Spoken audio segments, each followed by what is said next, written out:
They don't think you could do it, but tell you to try when they talk all I hope had to keep it alive. Spend a day in the Bronx, but you wouldn't survive. Can be low when I pop out, they know I've arrived. I go have conversations with Zoe, he gon' tell me pull up and come say what you know. I've been up, I can count all them days in a row. We don't say what we do, we be making the show. They say I be the voice of the Bronx. We have Bronx Slam with the guys that are out here.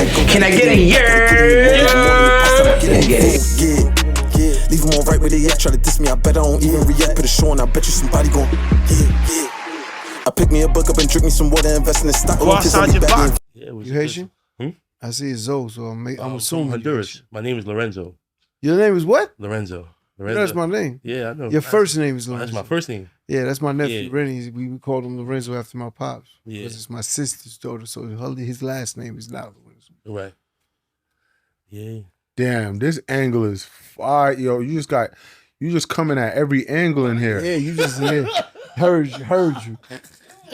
He said he's coming on every angle, yo. Oh, man. He said, yo, every position is fucking crazy. I'm gonna just get the spotlights in the crib. You know, the lighting is everything. Yeah, but I want the spotlights. Like, I want it to be dark, and I just want a spotlight. I already got a crazy idea. The room's gonna be all white. The floor is gonna be white. It's just gonna look like I'm in a white box. I know. You like that white box, huh? You gonna go there? Ja. I'm gonna let you go all the way there. Niggas wanna play this game. Oh, what? Yeah, I'm gonna let you go all the way with it. Nah, Ain't it? That's what I just nasty said. work. That's nasty work. That's what I said, nigga. I stand on that.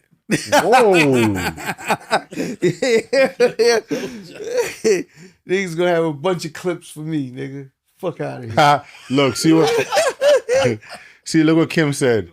She said, "Oh, nah, I gotta watch this." That's what I just said, bro. Are you kidding me? Kim called me Morris Walnut. She said, not the first scene you smashing his wife. She said, "Oh, nah, I gotta see this." That's it. Boom. That's why we did that. Watch it. Yeah, that's it.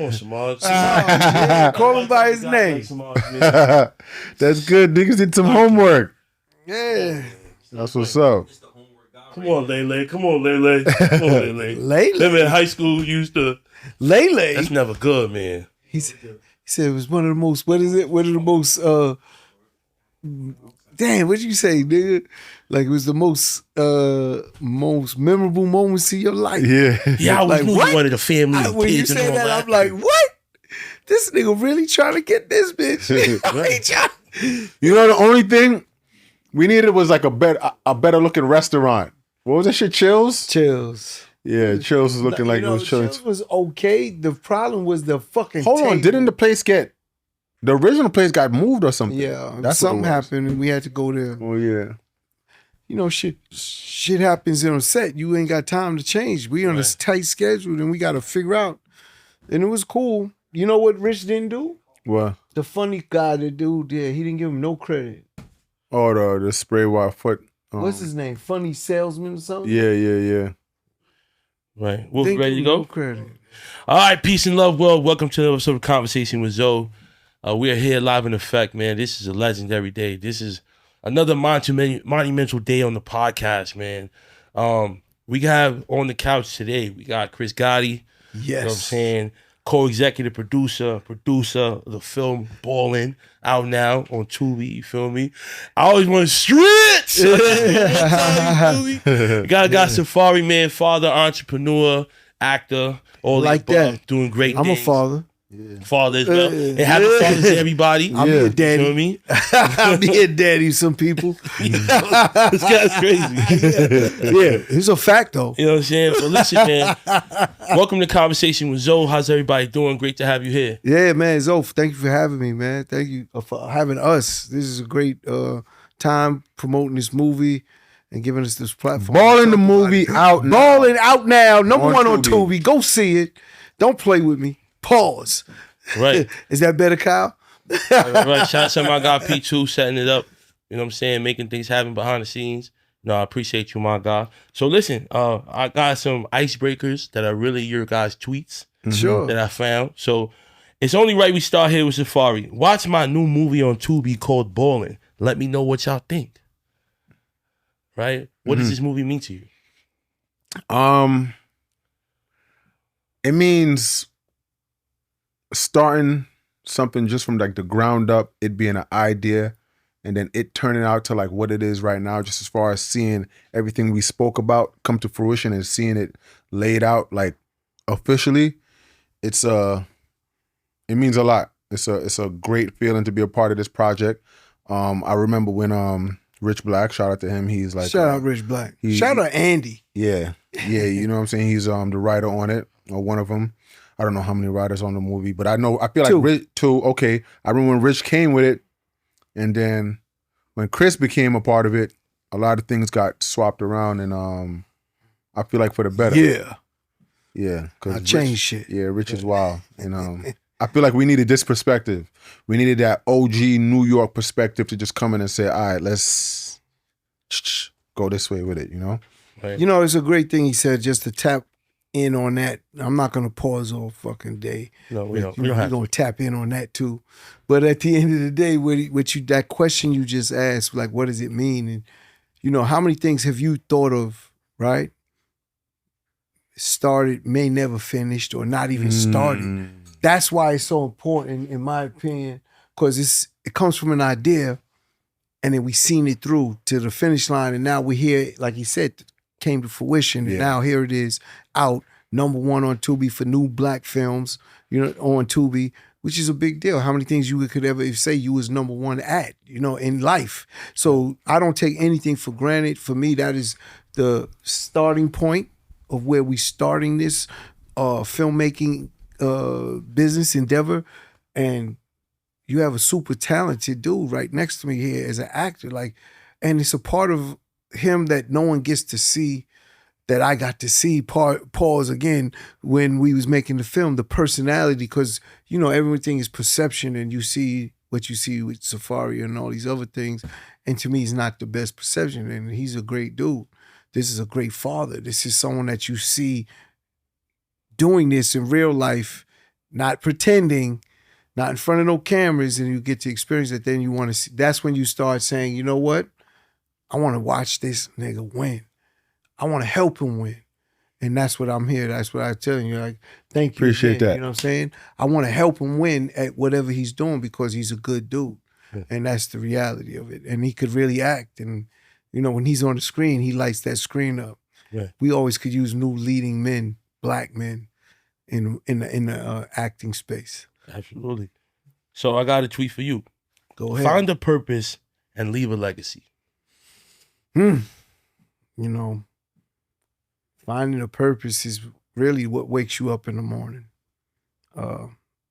And if you stick to that purpose, there's no way you don't leave that legacy. I've been blessed in many ways, and in business, from music, like construction first. I'm gonna go through all of the endeavors and things that I've been part of that I left an impact on. Mm-hmm. As my boy De Niro says, when you're gone, who's gonna put the picture of you up when you're not here anymore? That's how you know you left a legacy and an impact on somebody's life. I have countless people who tell me how much things I've changed in their lives and helped them, but when I say for me, when you say that impact, man, it's like from construction business to TV and movies, music, of course, basketball. I have Clash basketball. I've started a professional basketball league right in Harlem. Crazy, goes crazy. Again, these are just some of the things that I've been part of, and I've been part of so many more, from How Stuff Works. Think about that. Shout out Jeff Arnold. If you ever heard that website, How Stuff Works, you ISO? Cut. His throat going crazy. He needs something. Come on, yo, So I can get it, man. yo, crazy, man. That was a fucking lie. Yeah. That was a lot. That was a lot. Let's start fresh. Does that make sense? Let's go back to Safaree. Let's come back. We start over? No, we can start right there. Nah, Oh, you want to come with me? Yeah, Start right back there. with me. Start right there. All right, I so forgot what I was saying. I ain't gonna hold you. You talking about your I'm tweets? tell you, I'm a was- freestyler, so it's not like find I the know- purpose and leave a legacy. Where you left us off at is you're gonna tell us every industry that you left your I'll mark start off with that. Okay, all the and different, you had an impact. So to start off with, like all of the impacts that I have had in business, it's a lot, and very diverse. Construction being one. I mean, parks, schools that I built is still up and standing, like that I built with these two hands. Like it's crazy. I love seeing things that I did that is still there like that. That's one of the businesses I wish I never stopped. But I also did, we went into, of course, music. We had Murder Inc. Right. Come on. Legacy is there. You can't deny it. That's for everybody to see, hear. You can't take away anything that, shout out my brother. I know, God bless. God bless him. He's here with me My right now. condolences You know as what I'm well. saying? Thank you. So, end of the day, you can't take away the things that we did. That's iconic. That's bigger than just a legacy. Like, I don't know the right word to use. Go from there, we went into sports management. I mean, the athletes that I've been part of, their careers, from boxing all the way into NBA. I had a pro golfer. I mean, crazy times. The number one poker player. Shout out Phil Ivey. If you don't know who he is, look him up. Biggest gambler in the world. I manage him to this day. He's the best poker player in the world. They call him the Phil. They call Phil Michael Jordan or the Tiger Woods of poker. He's absolutely that. Unbelievable. Then I went into endeavors with a guy named Jeff Arnold. He built a site called How Stuff Works. We sold it to Disney for $250 million. Again, I was on ground floor with that, with Jeff. Amazing, you know what I'm saying? Amazing time. And just to do this, I'm 57 and this amount of years on this earth, when I could tell you when I was young, I had no clue what the hell I was going to do. Mm-hmm. When I talk to the kids, I say, just try things that might find an interest to you. I loved everything I mentioned. Right. And the journey that it took to get them all done. And there's more. It's just, like I said, that's my legacy. That's my history. For me personally, and now I'm building a professional basketball league in New York City. First time ever. Yeah. Last year went crazy. I got Michael Strahan and his team talking about we're going to do a reality show with it. Like, sky's the limit. I mean, just imagine as a kid, and now I could tell, like, if I was to talk to myself as a kid today, and like, you're going to own a basketball league. Like, what are you talking about? Right. Nah, that's legacy for your ass right there. Absolutely. Safaree. If I was Cassie's husband, I wouldn't care about nothing she's saying, either because it was all before me. I would just know I need to turn my freak up 1,000,000 notches. There you go. Be gentle. Damn, what about it? What is that tweet? Like, what does that mean to you? Like, where was the headspace? You want to know what?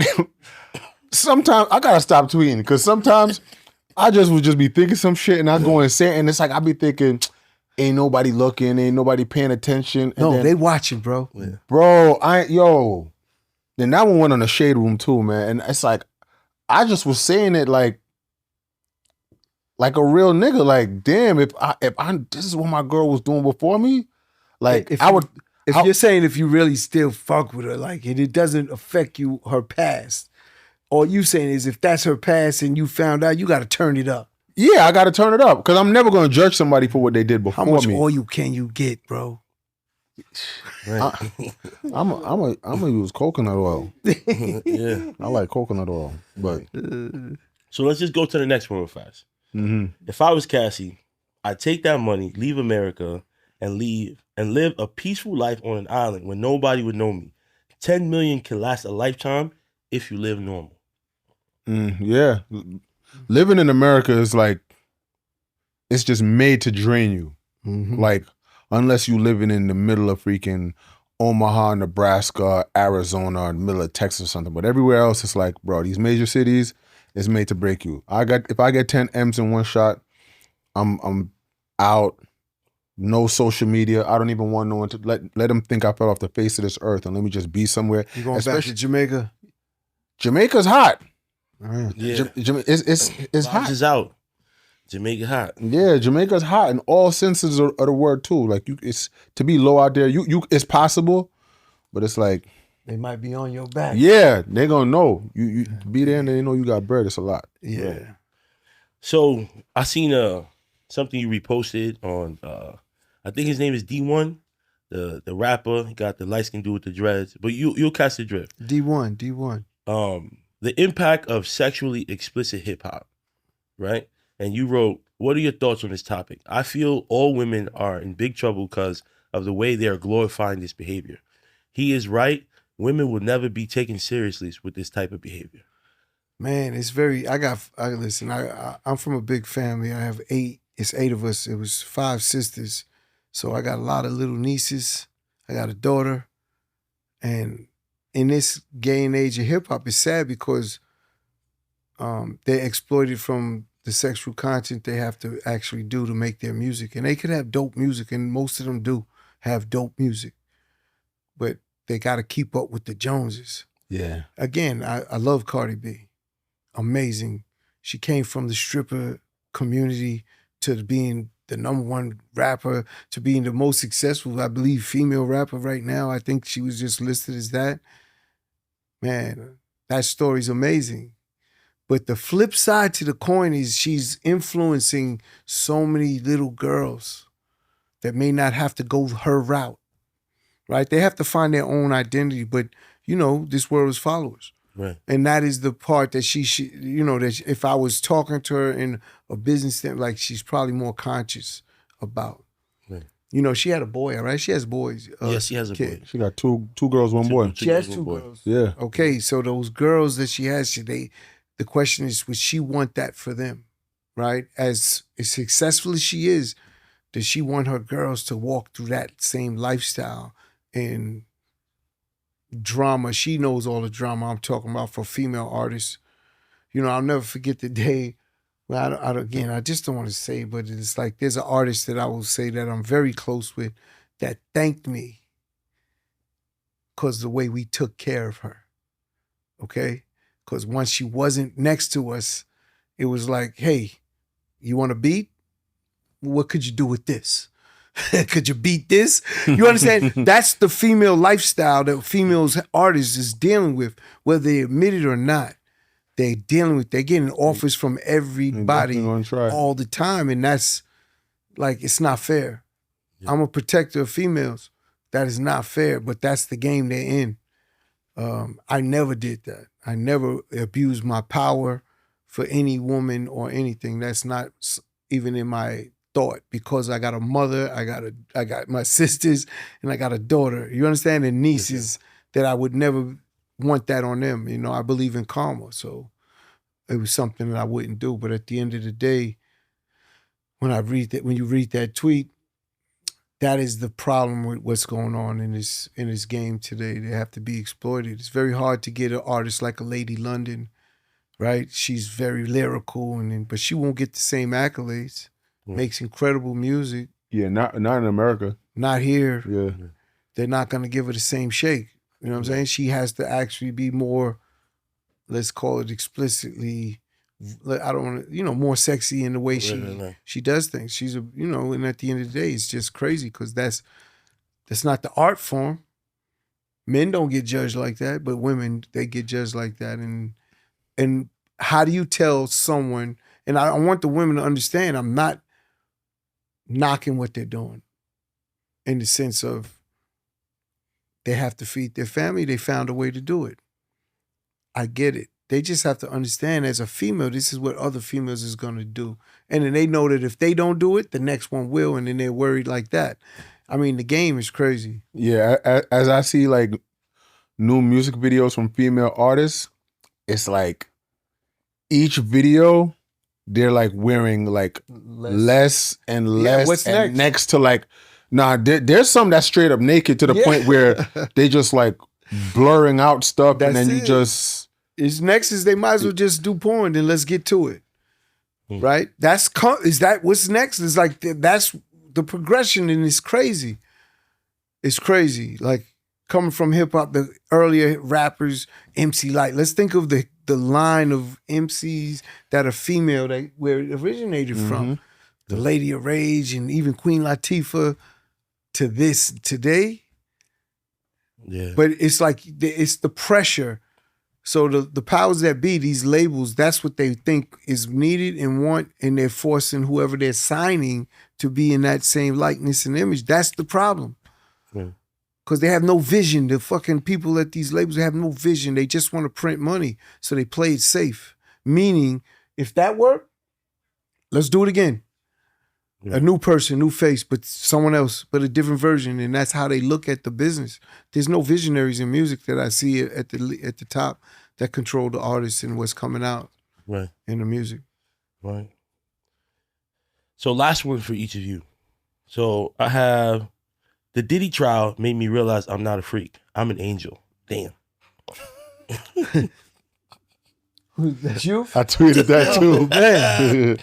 Oh man, I don't even look at the Diddy trial. You know, shit. First, let me say this.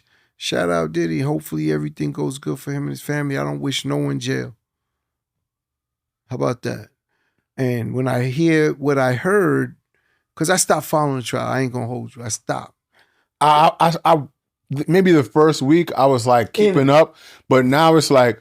I'm out the loop. I don't know what's going on. And in your opinion of what you heard, I heard consent from an adult woman that was with the freak-offs. That's what I heard. Right. And now the behavior, the volatile behavior is not the crimes that he's up against, that he's facing. So even though he beat her and that, I just said I'm a protector of women. So there's no way I condone that.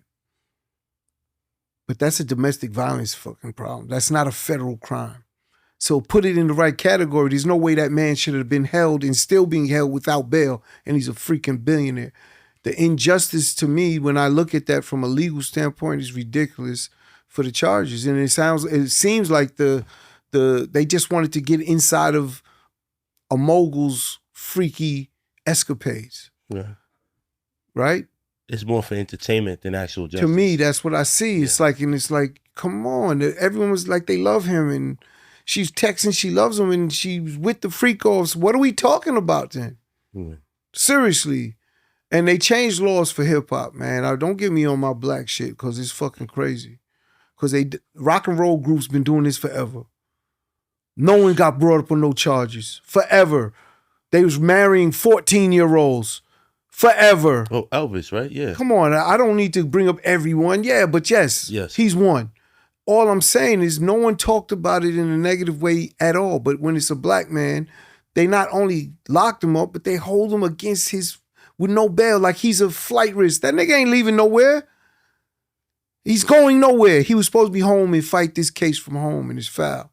It's bad because what if he can't do it? I look at it like, what can we do then? That's how I look at it. It's like, that's what they doing to him. What they gonna do to anyone else? And again, yes, he's freaky. So what? It's not a crime. Right. You know what I'm saying? It's not a crime. And that's the reality. That's how I see it. Everyone, even the men that's fucking Cassie or whatever, they was paid. So what? They're adults. Okay, it's prostitution. Is that a federal crime? That's what I'm asking. Is that the federal crime we're really facing that they made this whole thing about? And then they talked about sex trafficking because they flew from one state to another that he paid them to do it. That's the law they changed for hip hop to me. Okay, and what do I mean? Sex trafficking used to be 20 or more. Did you hear that number? You just taught me something. 20 or more. Like, I'm a lawyer without being a lawyer. I'm a doctor without being a doctor. This is what I study. Nah, you're not, 20 or more it used to be. Now it's 1. So now that leaves, we all sex trafficked. Lock everybody up for sex. We flew a female to Miami. I was sex trafficked here. New York, Vegas, had sex with her. And if she was to say it was against, that's all it takes. And now you're a sex trafficker. That's the problem. What? So when I hear that, it's crazy, man. Leave that man alone. Let him finish this up. If they charge him with anything, it better be minor, and let him get back to his life and family, man. Right. And his freak offs. Right. This is America. We have the right to have freak offs. What are you, crazy? I don't Like, think about what we talking about in America. Right.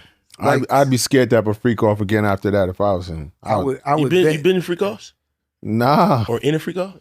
Like my own? Your own. What's that? Let Safaree tell us. See, you can't say that because what his shit is extreme. Like, what's that? You got to define the freak off. All right, let me see. Like, come on now. My level of freak off. 5 girls? Nah, I've been on some like Ballin. yo, as a matter of fact, I do a lot of freak offs in the movie. Can I bring up what happened just now in Florida? Oh yeah. So we're in Florida. We're at the Hard Rock Casino. We're at the cafe. You at the Hard Rock. The Hard Rock. Pause. Okay. It's an establishment, guys. No, it's all good. Yeah. I'm being sarcastic. I don't really care about none of that shit. It's funny as hell to me, but it's all good. So we're there, and this older white lady is double breaking her neck. She works there, breaking her neck because we're at the table and she sees Safaree. I'm thinking, okay, that's Love and Hip Hop, you know? That's the power of Love and Hip Hop. Mona Scott, shout out to Mona. She did an incredible job. So she comes over and starts speaking to him, and I'm just, I'm air hustling. I hear her talking, and she's like, I basically have sex with you every night. I'm like, whoa, Love and Hip Hop is crazy. This man has a toy that I didn't know about. That's a Safaree toy. It's supposed to be an image of himself, and she uses it to masturbate. And she's going crazy. Then all of a sudden, all the girls from the fucking restaurant is coming, laughing, joking about, they all know about this toy again. And he's sitting there. So when you're talking freak off, I'm like, they freaking off on his ass every night. Yeah. But she went crazy. It was, I never seen that. Like, that's something new for me in my let's say star chapters of things that might have happened. She literally went crazy. Then she said, you mind if I take a picture? She was going crazy because she's actually touching him and meeting him like, in the flesh. Right. And she was like, I dream about you, or, while I'm. And it was somebody that like I would never even like think you know who I am. Could there be some people who come up to me and I'm like, yo, how you know about me? And then all of the other girls that worked there, they all came in. They knew it was crazy. So it's a whole different kind of culture. But I'm pretty sure they're having their freak offs with him. Right. Even if they're with their man or whatever. I'm gonna save the last tweet because it's not really fitting at the time. It's gonna like change the. But while we here, I gotta ask you a question, Safaree. Okay. A few questions. 2 questions. All right. Right. So between Nikki and Erica, whose pussy was better? Come on, man. That's a rough one. Ballin'. Yo, no one has ever said anything. No one has ever asked me a question like that. You know what that made me think about when Cam was interviewing the Punisher and he asked him that crazy ass shit. Who'd you punish better? Ballin', the movie out now on Tubi. Yeah. And I'm practicing abstinence. I'm celibate. Yes. And I'm saving myself for my movie role scenes. I got a do-rag on because I gotta grow my hair for my next script, my next role, and they were like, they want my hair to be fuller, so that's why I got this on, because I don't want y'all to see me in like the process of it. But I'm letting my shit come out anyway. Pause. I said pause. Okay. Yeah. All right, second question. Whose head was better? This nigga, how many Ballin' did you have? This nigga a freak. Yeah, Ballin' is out on Tubi, #1 right now. Go get it. Watch it. Let me tell you something. The real amazing, I wouldn't want to call them freaks, but just the amazing people out there are the ones that you've never heard of or seen a day in your life, who are not popular, who get up every day and do a 9 to 5. And when they get off that 9 to 5, the things they do, you looking like, how are you able to do that? Right. Like, like what? Where'd you come from? You just came from work. Right.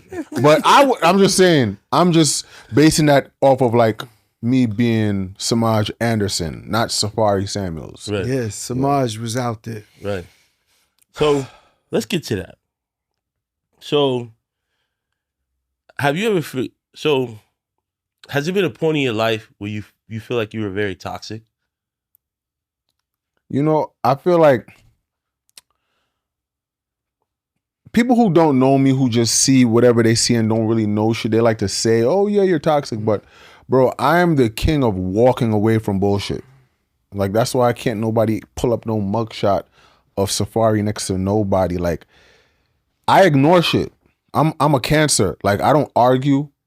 I don't yell. I don't raise my voice. Like, if a chick trying to argue with me, yo, they're arguing with themselves. They send me paragraphs, you're not even getting a response. So I don't know if that's like considered toxic or they call that being passive aggressive, just not even entertaining it. But I wouldn't say I'm toxic. I would say I don't put up with bullshit. Right. I'm just like, all right, cool, argue with yourself.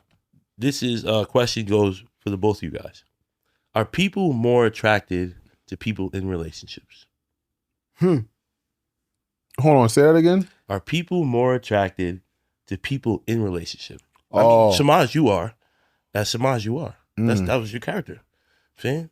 He's Malaya, chasing. right? Malaya. Malaysia. Lele. Lele. My heels. But character or not, It varies. It varies, It right? varies. It varies because we're, as human beings, we like things that was, let's say, unattainable. We want to feel we could attain something that may be unattainable. And that's when someone's in a relationship like, but I get that. You know? But it doesn't mean that's the only thing like that gets that, because you'll get that are not in a relationship and you're still chasing something. So it goes both ways. right? But yes, there's something to it. There's something to that unattainable. Yeah, everybody be looking at these relationships and, oh, I love them together. Their goals, so amazing. Oh my God, I want that. I want something like that. And it kind of makes them want the person. Mm-hmm. And then it's like, cap. Right. The reality of the situations. Yeah. You know what I'm saying? Facts. Right. Have you guys ever heard of the phrase, a shoulder to cry on is a dick to ride on? Yeah. Damn. What about it? Right. So Samaj That's Samaj all was day. looking, right? That's That's why I Samaj. brought it up. Yeah. Because you look for a moment of vulnerability, right? Where you're always around, you have these high school memories, all these things you want to talk about with her. And then you kind of exploit that moment, right? Where Jalen ain't doing his thing. Shout out to Lance Stevenson. Shout out Lance, You know what I'm saying? boy. You got to be on the show Born someday. ready. Born Ready, BR, Born Ready. Yes. Shout out to Brooklyn. But I feel like we've seen this story in real life as well. Like Ballin really portrayed something that happens. Yes. You know, it's a hood love story. You know? If I was to comment on like that shoulder to cry on, he played that part perfect. Perfect. He was a gentleman. You know, that's the patience of that Real life. person. That's the shoulder to cry on. That's why when women always say they got a best boyfriend, a guy friend that's their best friend, he's just waiting for that moment. That's the shoulder they could go cry on. He's waiting on that moment. He's laying in the cut. You ever see that statue, The Thinker? He's Right. like that. That is so not. He's sitting there. That he's is sitting so there not waiting. true. He's sitting there waiting. It's not true that they're waiting. I would always be that shoulder to cry on, and I would never wait to strike. I will always be a gentleman and respect what she has going on and her boundaries. Well, you know, in life, there's always an exception. Right? In life, there's only one thing that's 100%, and that's death. But I always talk about the giant and the midget, right? Or the large number of things versus the small number of things, in the sense of, so when people say, that's not like me, like he just said, it's not like him, fine. I'm not saying it's everybody, Right. but the majority of the men is sitting there waiting. That's why men also know they don't want their significant other, wife, girlfriend, whatever you want to call her, with a best boyfriend. running around with this dude because he's that shoulder that they know typically they might have been for someone else, right? And they know that's what niggas is doing. Oh, everything's cool. Like even in the movie, he's like, 2 more of these shots, I might not be a good friend. She said, lucky for you, Samaj, I'm not looking for no more good friends. Right away, he was like, hello, if we'd have showed the extended version, he was like, bring the bottle. Damn these shots. Remember I cursed out the bartender? Yeah. You know what I'm saying? So that's really, again, a point, in my opinion, that's real. Right.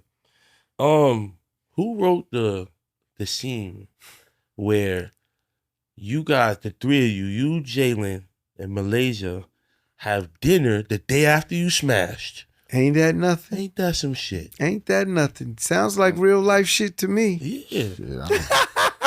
She said it was, the text came in to do dinner, and then the next day, he catches her in the office, I believe, and he's like, who the fuck is this?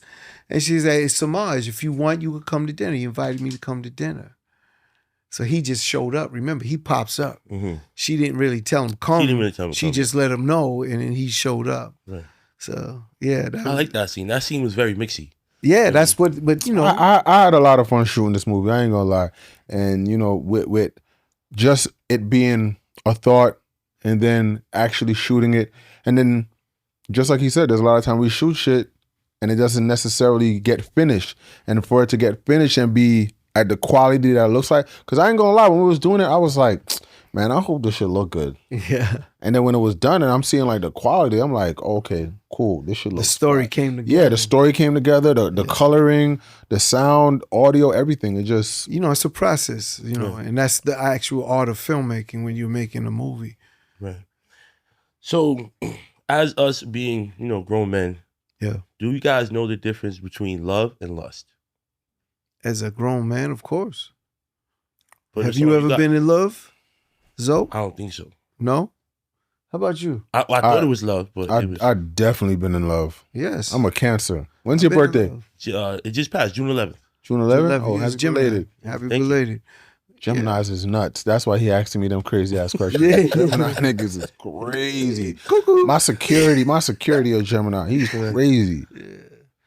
But yeah, if you've been in love, you could be in love. And in lust, we understand the difference. I've been in love and I've been in lust. You know the difference. So yeah. But how did you learn the difference? Like how did you learn the difference? You have to be in love to know, really to understand. And it's a feeling. Okay, someone explained love, right? Love isn't getting what you want. You think someone's doing exactly what you want. I love them.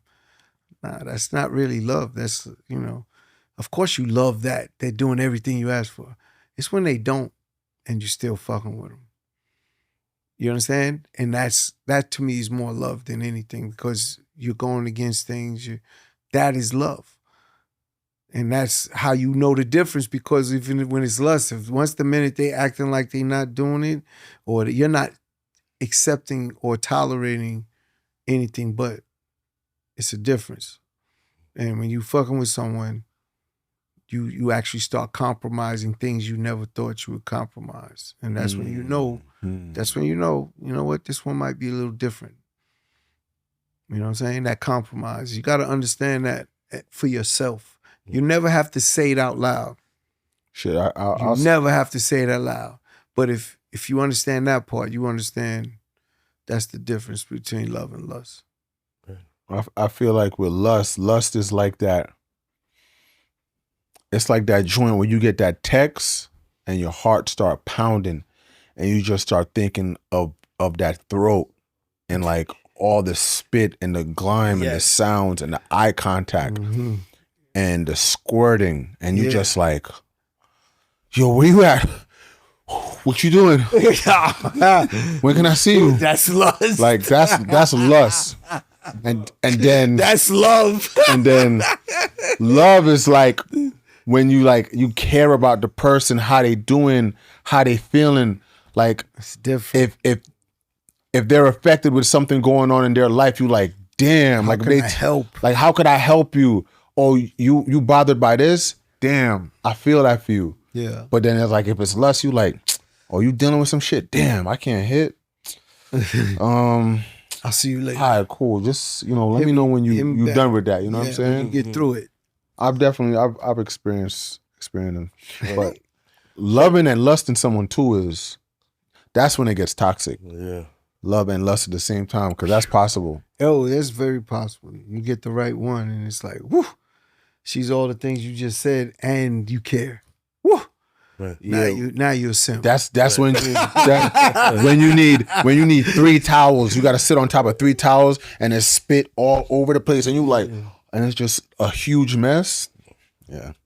Yeah. Yeah.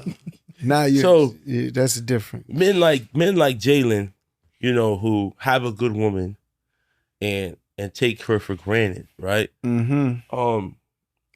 Stop taking your woman for granted before you lose her, right? How does a man catch himself? Or do you gotta lose her to learn? That was his basketball teammate that said that line, right? Damn, he did you send him the script? No, he's not. watching the movie. I know. So, but what I'm saying is, again, I hate me personally, that part, because, like, yes, it's true to take someone for granted. In that scenario, 9 times out of 10, he's probably trying to fuck Jalen's wife if we kept the movie going. I ain't gonna lie. He's trying to, like, the dude is in there with she's in there with another man holding hands. He moved in, he said, trying to kiss her, and he was gonna let her, he said. And he said, oh, it was just noisy.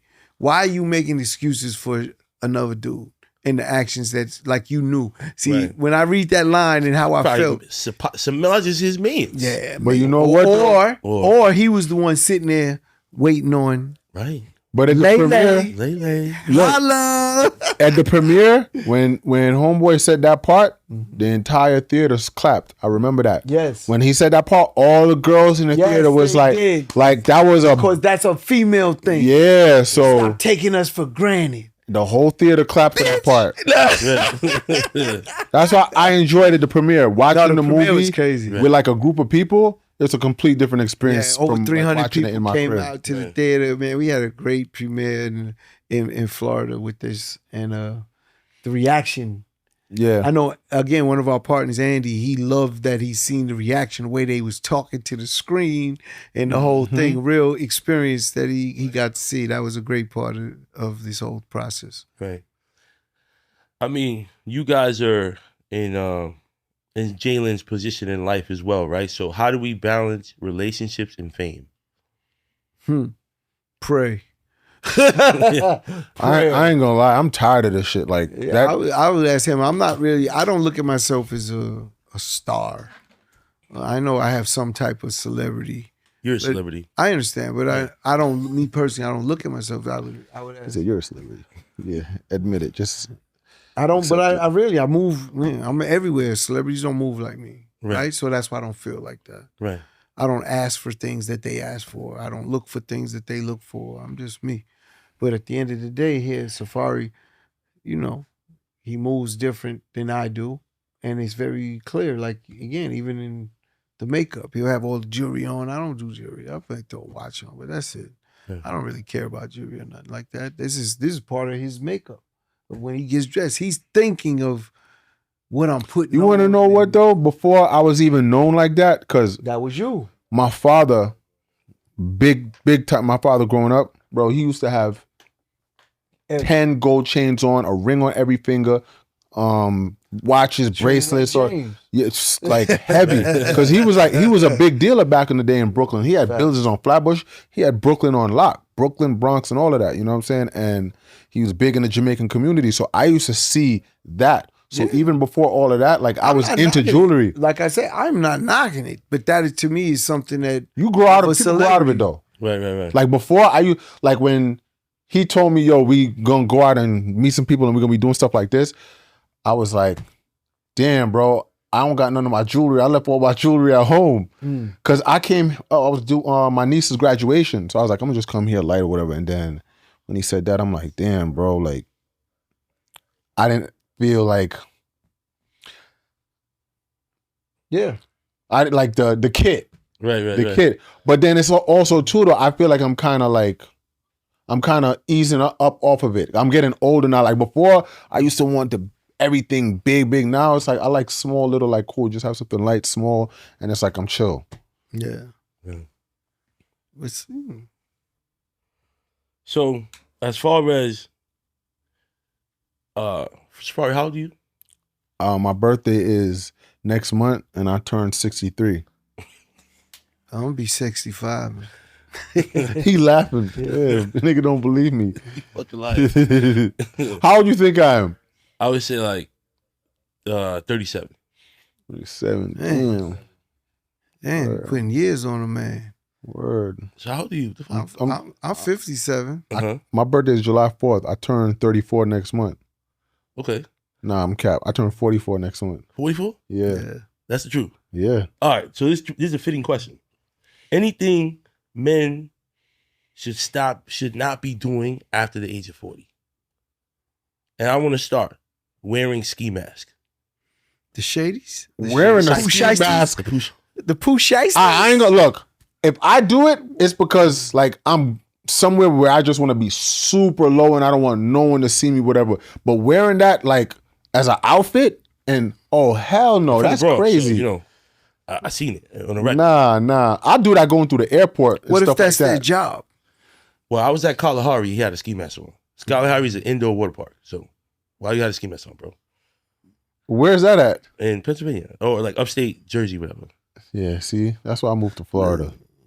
I didn't want to see them shits. Listen to me, man. They should. You know, Imagine you walking in here with a ski mask on. I'll have my ricochet right on. Yo. Yo. I don't know about that ricochet. That's some super New York shit. But in your opinion, what are some things that men shouldn't be doing after the age of 40? Living with their mother. That's a good one. That's a good one.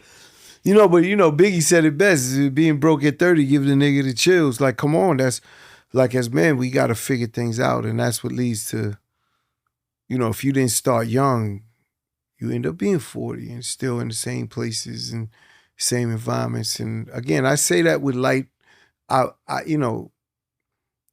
yes, as a man, you got to get trained better. But if you didn't have a man at home to kind of train you, or, not saying women can't do it, but to give you that certain feeling of a man, what a man is and that vibe. And I don't think all women could do that. You might be behind. Right. I give passes because they took a generation to the jails of men, and then they always wonder why you see some of these kids the way they are. And I'm like, because they have no father to be disciplinary. It's not because they all left home, even if they did, they would still be a father. I got 2 baby mamas.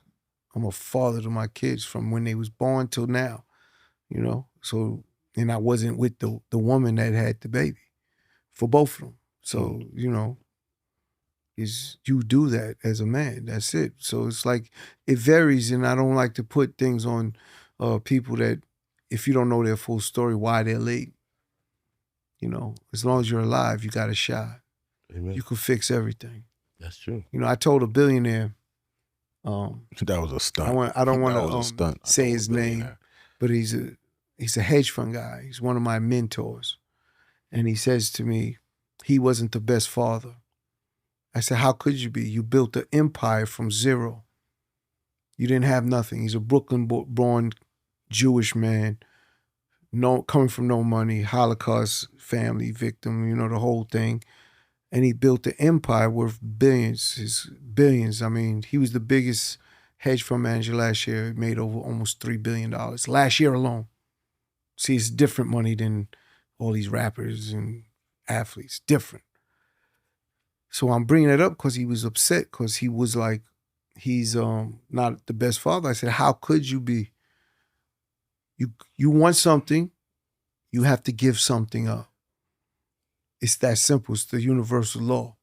I cannot be the best rapper. I cannot be the best basketball player if I don't sacrifice time in the studio, in the fucking gym, whatever it is. You can't be with your kids and family and do that. There's a reason, and again, I love Michael Jordan, but they always talk, he may not be with his kids as much as he did was at the moment. Again, LeBron is bringing his kids with him to keep that bond too, not lose that bond, right? Because he knows he wasn't there for so much things. Right. I get it. I understand it. You cannot be great and then think you could do everything and something being a father. So that's why with this that question is, you don't know what that is, but it's never too late. And I told the billionaire, I said, you could go buy a basketball team and then bring your kids in with you. I said, as men, they'll understand why you weren't there. You know, I had these conversations with my son when he turned like 16 to understand why I'm not around when your mother took you to Virginia and I'm here. And he doesn't understand. You got to make them understand. They're kids, they grow up, they understand. And as men, the older they get, they respect it more. Right. Then they know the sacrifice you really made. Like now, like me and my kids, it's like, I got a daughter and a son, you know, we like that. Right. And again, I was like that the whole time, but for him to understand it is what I'm talking about. He overstands it now because now he's a man, he got kids of his own. He understands the challenges of raising a family and figuring it out. And it's a beautiful thing to see. But he understands it, and that's something that I don't think most men, they don't get a chance. They don't really talk to their kid that way, and they should. They understand. And remember, if you were separated from your child and the mother has your child, guess who they hearing from all day and night? Her opinion of you. Mm-hmm. And it doesn't match. Yeah. It may not match. She's not telling you what a great person I am. She's just scorned about what y'all went through maybe, or you might have cheated or whatever it might be. And she's not telling that to the kid. And that to me is a dirty business. I never talked about my baby mamas to my kids. And they wasn't if they have their problems, so what? That's their business. That's not between me and the kids. I didn't put that in there. First of all, the kids love their mother. Right. So why would you want to talk about someone they love like that? I don't want to, the kids love their father. Why would the mother want to talk bad about the father? But they do. And these are the things that when you're not around might be being portrayed, being said in slick conversations. You know what I'm saying?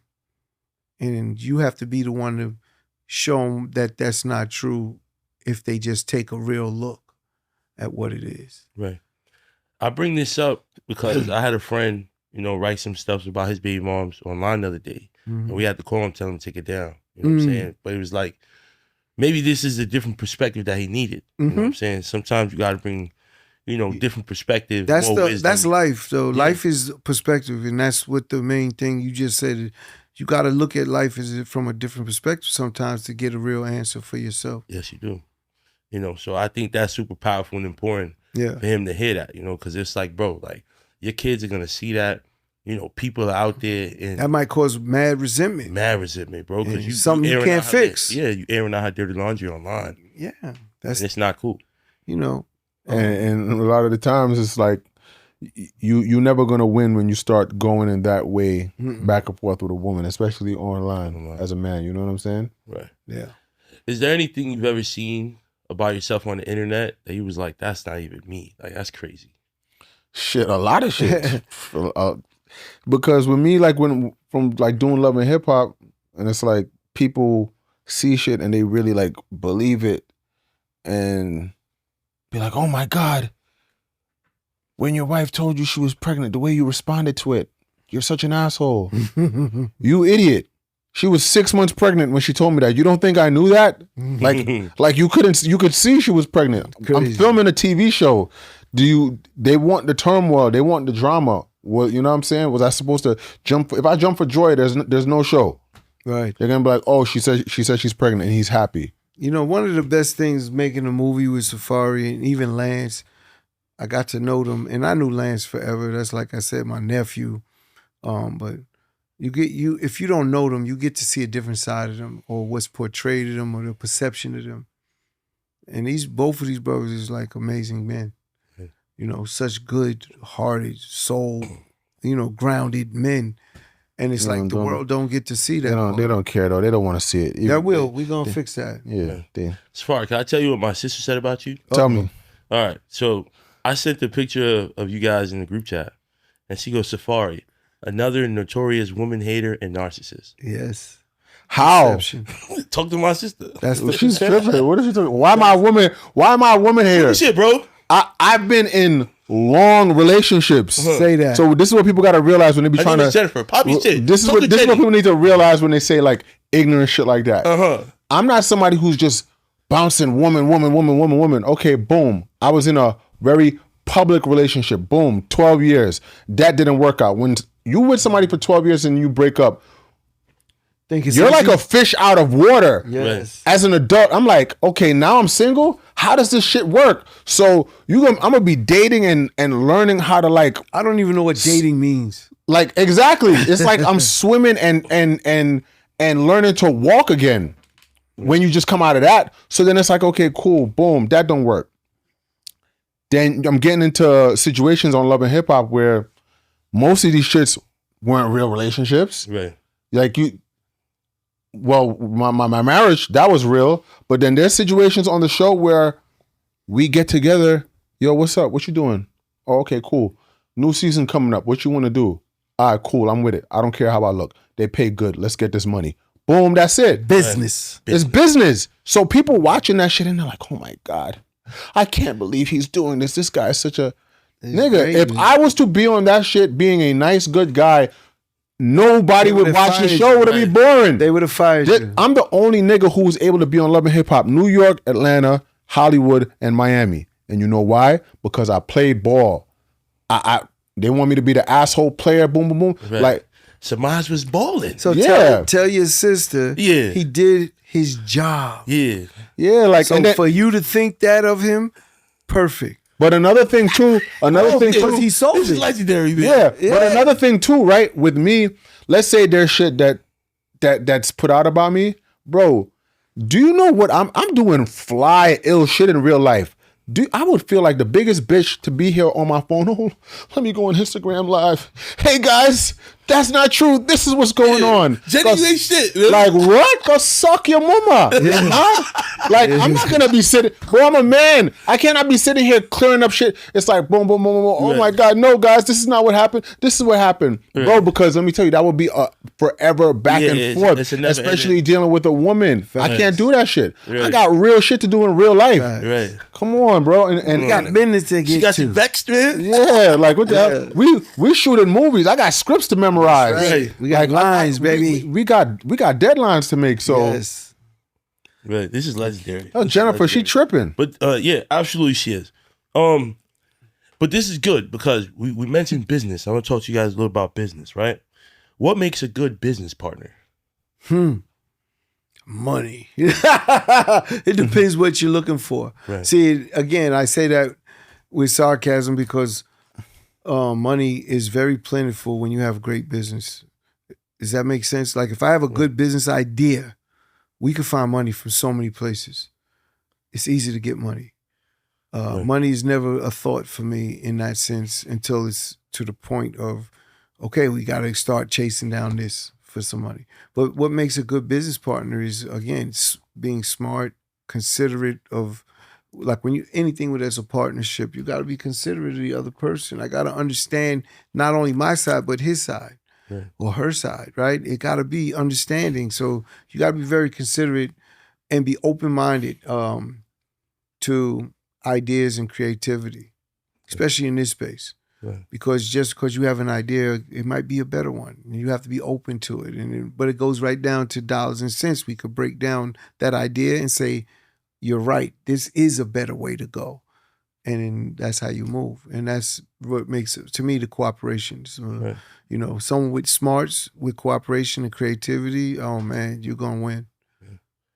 I went to a Bible study on Saturday, and the pastor said that people in relationships should have different weaknesses.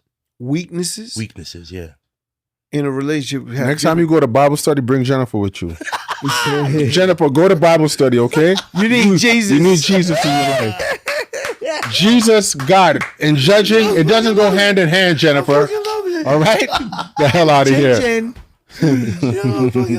You know, again, to have difference of weaknesses, of course, because then you could help each other, be each other's crutches. So if you're weak in one thing, but she's strong in another, or vice versa, that means nothing's gonna get stopped. It'll keep moving. So of course that makes sense. From that was your pastor that said that. Right. Yeah. Right. So, what would make you not want to do business with someone? Shit, what? Not keeping your word? Yes. That's true. That's Number one right there. Again, keeping that word is everything for a partner. They cannot be lying to you. Right? They cannot lie to you and they're your business partner. That's crazy. Mm-hmm. It doesn't matter how big or small the lie is. It's all the same. It's like, if you're small, it means it's even worse to me because it's like, why'd you do Because it that? wasn't that serious. Yeah. If it's something big, you're going to do even more lying, right? So it's like lying and being very truthful and honest. And Yeah, like if I was to ever do like business with Jennifer, I would lie to her straight. Like I'm like just because you're not being honest, Jennifer, because you're not an honest person. I could tell just by your level of thinking. I'm gonna lie to you. Right. yeah. Yo, can we FaceTime her?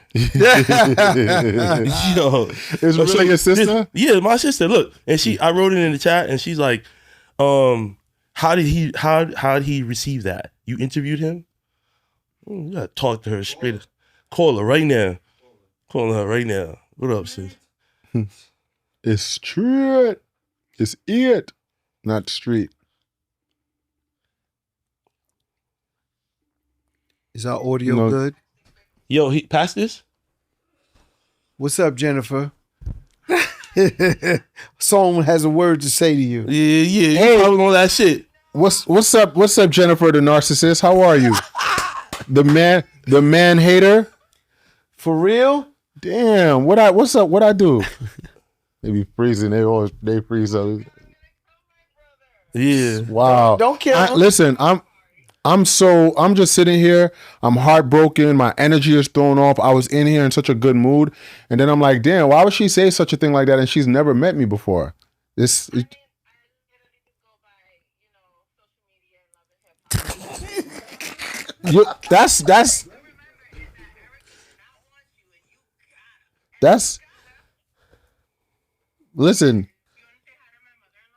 Okay. Now she asking for favors. That's crazy, right? See how this is women. This is That's women. women right She there. deflected that shit right away. Deflected, and I'm the narcissist, right? Yeah. All right, listen, Jennifer. Get some better Wi-Fi. Your phone looks like I don't know where you are, but Are you on Cricket? you on vacation? Where are you? Las Vegas. That's not a vacation. You in Nevada. You live in New York. I love this shit.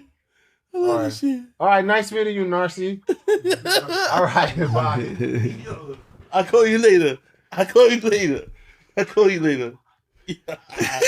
Yo, son, man. We should have a show just calling people. Letting people Right. call in. Go Let me tell you something, right? Like real life, like that's what I'm saying, like the internet versus real life. Like people will say boom bap cap and all this other shit. And then when I'm out and people see me, Totally bro, different. it's a totally different story. You know what I'm saying? So because when people meet me in person, you could tell you're like, okay, like there's a character. I gotta, turn up and do shit. Oh, you throw a drink in my face. Hey, anybody throwing a drink in my face in real life? You know what I'm saying? Like loving hip hop in Miami, me and Amada and all of that type of shit. Like, but It's all for the audience out there. It's all for you guys. if we were sitting there talking about Bible study, no one would watch the show. Right. There's a Hey, reason. He's there. But it's true. It's true. Yeah, it's true. When it comes to that, it's true. But, shout out to God. He's the plug. God is Shout out- we nothing without God. Shout out God. He's Yeah. the plug, man. But listen, last two questions, right? So, the show, we always reel it back in, and we always want to keep it positive for the youth. And I know. Wait a minute. If you want to keep it positive for the youth, Don't why worry. is you asking those This questions? nigga talking about him? throat and craziness. But we gonna keep it positive for the YNs. Yeah. Say that. Not the youth. Bible Call study. them YNs. No, we giving the YN word too much power. That got to It's die all right. down. That got to die down. You can't ask those questions and say we trying to keep it positive for the youth. Because it's a full circle moment. All right, full circle. moment. Go right? ahead. So, what would Hey, be? yo. That was a pause. Word. Wait, yeah. Take it easy. Yep. Easy back there. But listen, what would be Easy. what would be your message to your younger self? The younger self? Your younger self.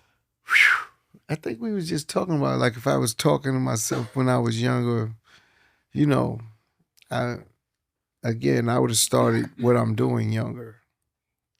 You know, I should be doing. I should be in my life. I could be a lot further if I understood things, but I can't be mad because, you know, education or knowledge. I had no one to fucking get information from. I learned the hard way. You understand? I learned the hard way, and that's, you know, people always ask me would I change anything, and I did shit right from the door, but it's very difficult. It's very difficult to that conversation would be crazy though. Definitely about business and people and how to actually move around them to get the things necessary to be successful. Come from Hollis, Queens. Really, Brownsville, Brooklyn first, then Hollis, Queens. I always call Queens first. I always say that because I was raised in Queens. I made my life in Queens, in Hollis. So, right. I mean, it's a learning lesson, man. It's fucking crazy. It's a lot to it. Right.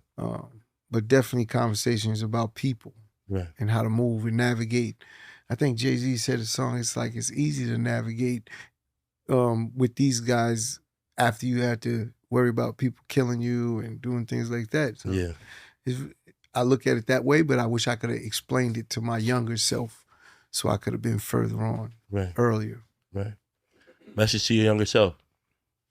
You know, I was raised with all women too. Like, it was my mother and my sisters and my whole family. We all Jamaican. I had my first job at 14. I was working at McDonald's, school bus. I worked at the Kings Plaza Mall. I worked at every department store in that mall. I got my CDL license, and I started driving a school bus.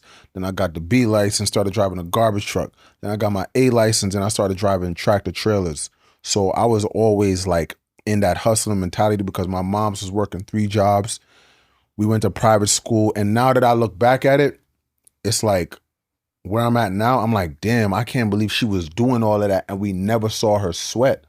So shout out moms. Yeah, for real. That's why I even told my mother the other day, I said, like, when I be with my kids and like I don't got nannies and like a bunch of people helping me, so it's like when I have my kids and I'm dealing with them by myself, it's like, damn, I can't believe my mother did this for all them years, raised us, grew us, and made us just be like hustlers and go-getters. So we ain't get in trouble. I never had to worry about jail or gangs or none of that shit. Like, I got arrested once, and it just because I just was with some people.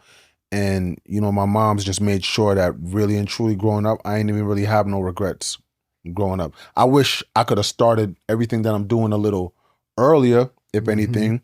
But just as far as what I would tell my younger self, like, I'm not even gonna lie, I would leave it the exact way it was, because my mother had us on a straight and narrow path of just hard work and hustle. Right. Love that. You was on the sidewalks with me. I'm the king of the sidewalks. Feel me? Sidewalks is where it's at. What you mean? So there's the streets. Yeah. There's the sidewalks. Okay, yep. You was on the sidewalks. Yeah. It ain't made no sense. Yeah. I don't do none of that. It was never me. You feel me? My brothers, they run. I was a baseball player. I liked school. I ended up going to boarding school. One of those fly boarding schools in Connecticut. And that was my lane. So this platform and everything we do is, you know, find your lane, find your purpose, and stay in it. Dude. Yeah, because let me tell you something too. You know, if there's any young people out there listening, you could be 15, 16, 17, 18, and you could be around the wrong crowd. You could have one wrong situation happen where one cut, something could just cut you in your face, and then that one cut will last you for the rest of your adult life. And then it's like, when you get older, you're gonna look back and be like, damn, it wasn't even worth it. Like, I got this scar on my face for what? Because you was hanging with the wrong people, doing ignorant shit, and it's like, it just don't make no sense. So, another one of my jobs was working at the YMCA, and I was a camp counselor. I ran a summer camp and all of that. So I was always talking to kids about doing the right thing and just staying out of trouble, because I ain't getting in trouble growing up. Right. So we're gonna start here. Message to the youth. Yo, like, all of that tough guy shit is And it's a shame that it's like we could say it, but it's like they'll hear it, but it's like someone won't listen. It's like they gotta go through the motion of going through something happening to them, and then them saying, okay, cool, it ain't worth it. Like yesterday, I'm walking through the city, and there was some kids, they were selling some chocolate or whatever. I was covered up, they didn't see me or whatever, but they was trying to like sell it to some people in a car, and the dude was like, nah, and then they opened up all their car doors and started kicking the dude's car, and then the dude got out of the car and chasing him. And I'm like, bro, suppose this dude was crazy and just got out and just started shooting these kids, and these kids just got shot. Wow, that's crazy. Because this dude didn't want to buy candy from them. You know what I'm saying? So it's like kids like that, they're gonna have to learn the hard way. You know, so yo, man, you don't want to be away from your family. You don't want to just do something that in the heat of the moment it could take you away from your family, and it's just not like none of that is worth it. If words to the kids, right? Yep. When you guys say you was on the sidewalk, I was in the street. But the reality is, whether you're on the sidewalk or on the street, you could do anything you want. Yes. I tell the kids everywhere. I do a lot of counseling and talking and mentorships for kids all over the country, and that's the main message. I never thought I would be doing the things I'm doing today, or accomplish any of the things that I've accomplished in my life.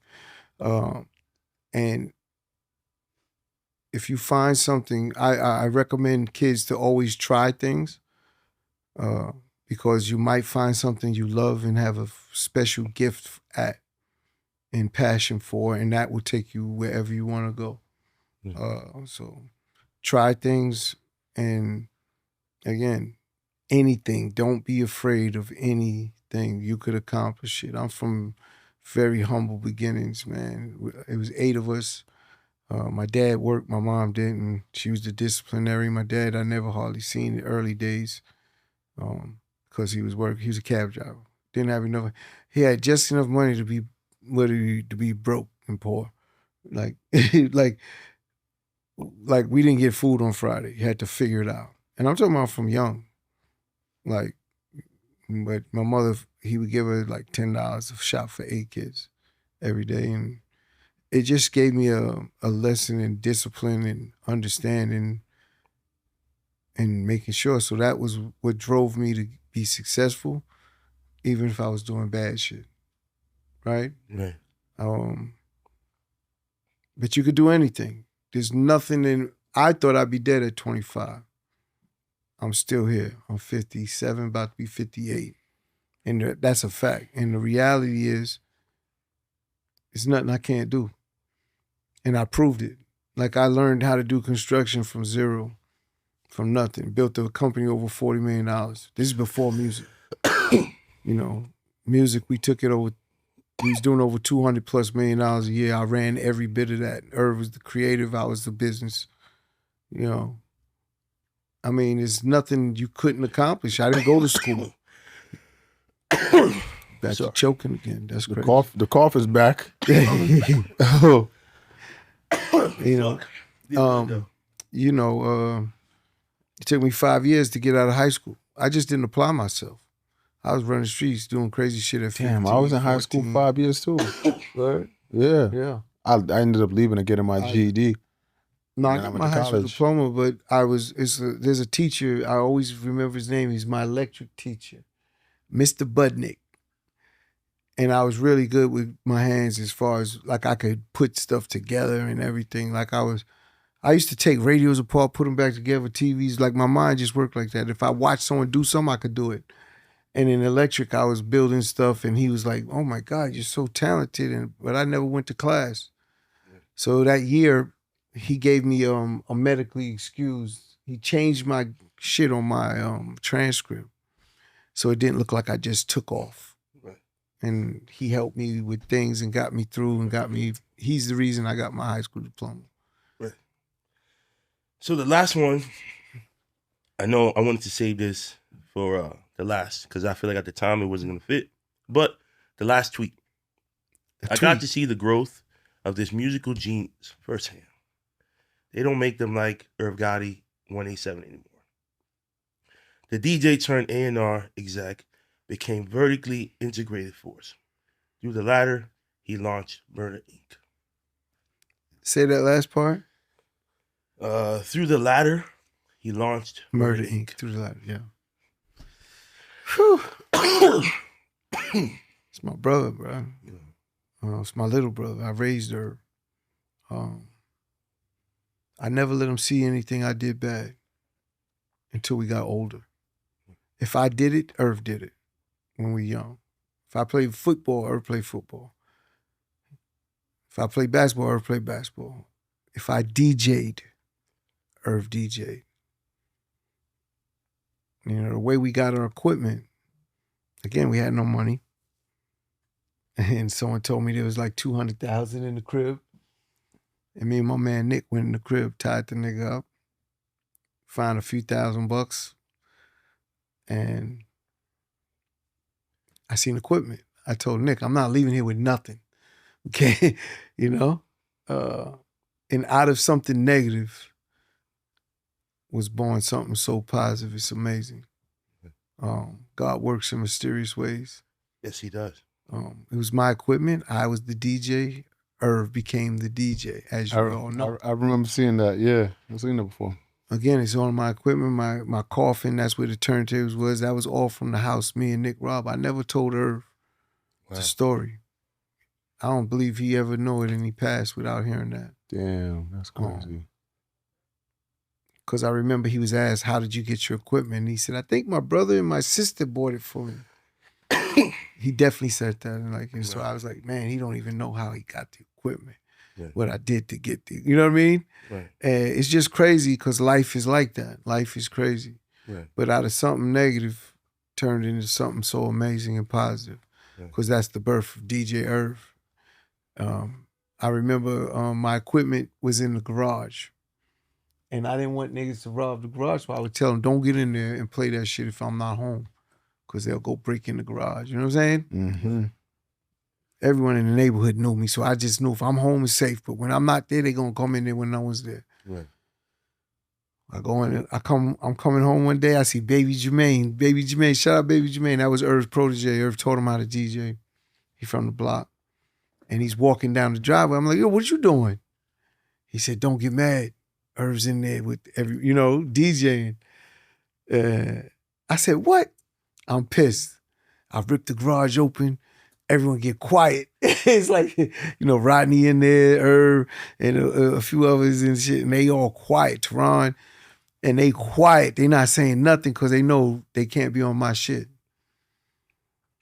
And I said to Irv, I said, I told you don't be in here. And he was DJing. And I said, you good? You know what you're doing? He said, yeah. I said, let me see it.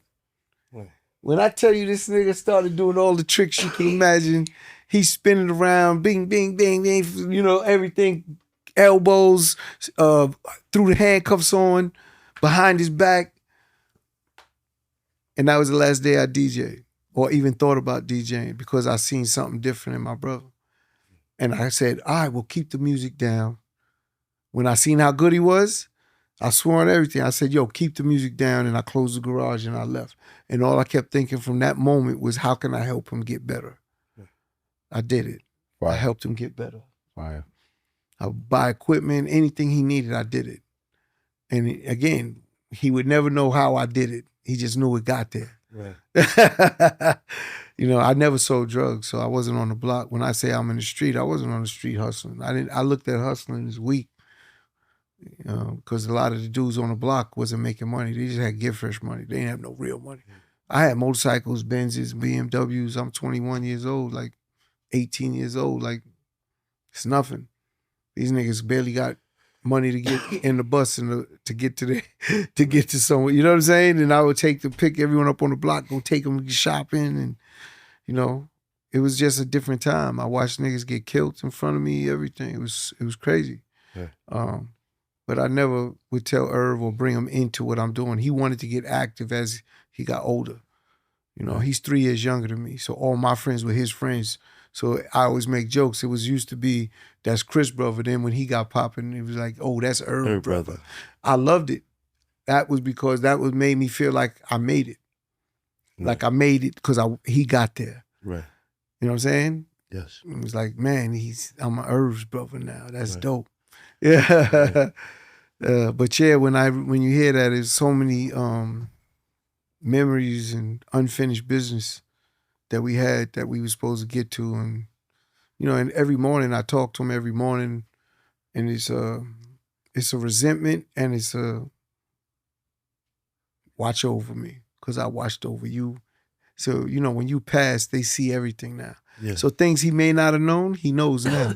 He heard the story. He heard the story. He knows the story. Right. And he gotta be like, man, I didn't know that. Like, damn.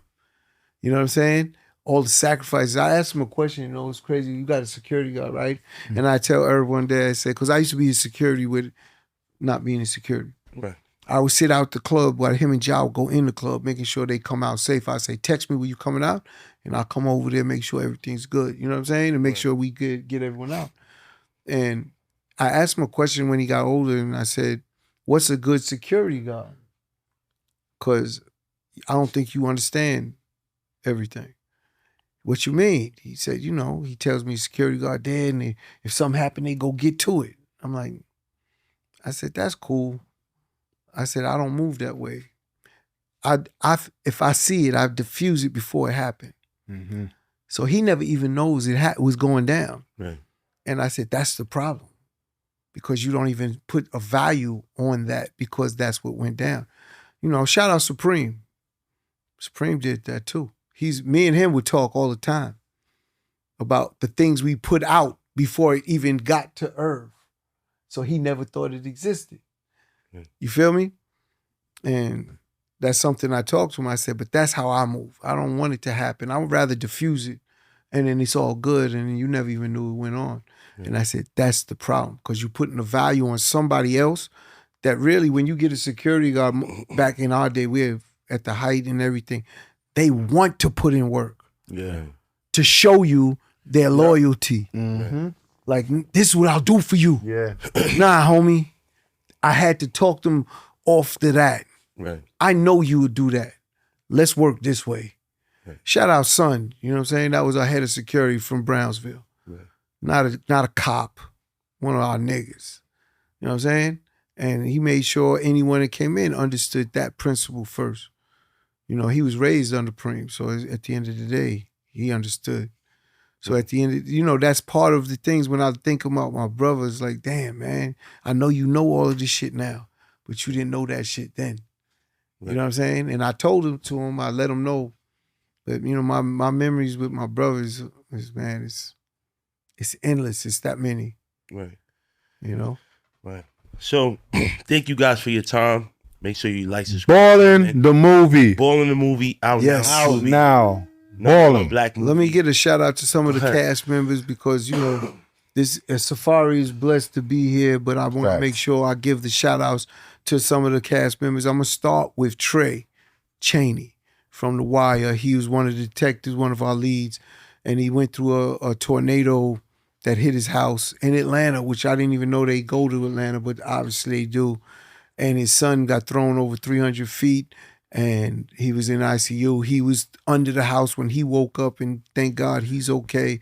His son had some issues, but they're getting through it, and I believe he's out of ICU. He took his first steps again and everything. But it's just unbelievable that these things happen, and I don't know, this ain't the Wizard of Oz, bro. You know what I'm saying? So shout out Trey and his family. The prayers go to you. And I know you'll be ready to be on this road when we do all this promoting. Lance Stevenson, of course.